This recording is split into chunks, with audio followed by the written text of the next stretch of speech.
Hi everybody, Dan Stefels here with Royal LePage Compass Estates. Thanks for watching our YouTube channel. If there's something you learned in today's video, please click the like or subscribe button below. We've got lots of great content coming your way. This past week, Ben Tao, who's a chief economist for CIBC, spoke at a real estate event for about 1,100 or so people. He spent 20 or 25 minutes going through what's been going on with Bank of Canada and the interest rates, their impact on the real estate market, and kind of what's expected over the next 6 months or so. Edgar Fielder has this great quote: ask 5 economists what they're going to say, you're going to get 5 different answers, 6 if one of them went to Harvard. It's always hard to forecast. We always look at economists, the best ones or the least amount wrong. So he talked about 5 particular things, and we'll dig into each one of those as we go forward here. Point number 1 is bad news is good news.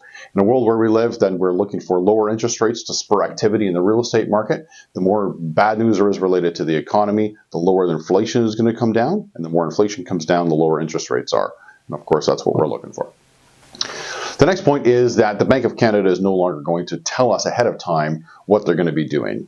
A couple of quarters ago, they said that we're not going to raise rates. The market reacted to the rate staying the same, and they ended up having to raise rates because the impact to the market wasn't what they were looking to achieve. So, end of the day, Bank of Canada is not going to be giving us a heads up what's going to be happening anymore. We're going to be relying on smart folks like Ben to tell us, what to expect down in the future.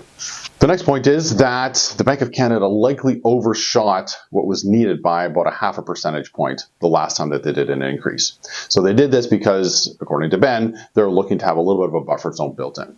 They're looking for leveling out some of the fluctuations in the market. Every time that there's an increase or a decrease, there tends to be a spike in activity, not just in the real estate market, but in the capital markets overall. So they're looking to flatten that out, and the way they flatten that out is by having a little bit of a buffer zone that they've got right now. The nice thing is for us, that little bit of a buffer zone does allow them to come down a little bit as they're going to be moving down further and further.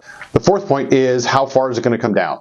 Well, nobody really knows. Our expectation, his expectation, a lot of folks' expectation is that by summer of 2024, we're going to see a pretty significant drop in interest rates. So what does that mean? We're talking about 5% that we're sitting at right now, Bank of Canada rate.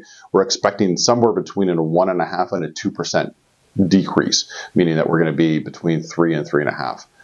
What does that mean for us? Well, if you're on a variable rate, that means your interest payments are going to come down significantly. If that means that you locked in your rate at, when Bank of Canada was at 0.25, 0.5, or even 1%, that means that your refinance is going to be, while still significant, a lot less significant than it is now.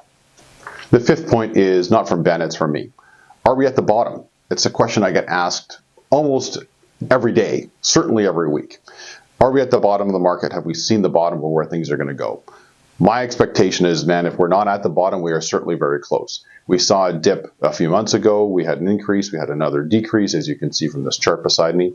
You'll see at the very, very end, this past month, we had a little uptick. So November had a little bit of an uptick in average sale price here in Niagara.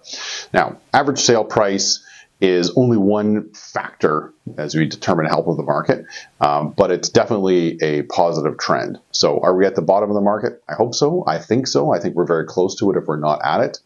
One of the key pieces that I keep talking about in a lot of these clips and a lot of these videos is you marry the house and you date the interest rate.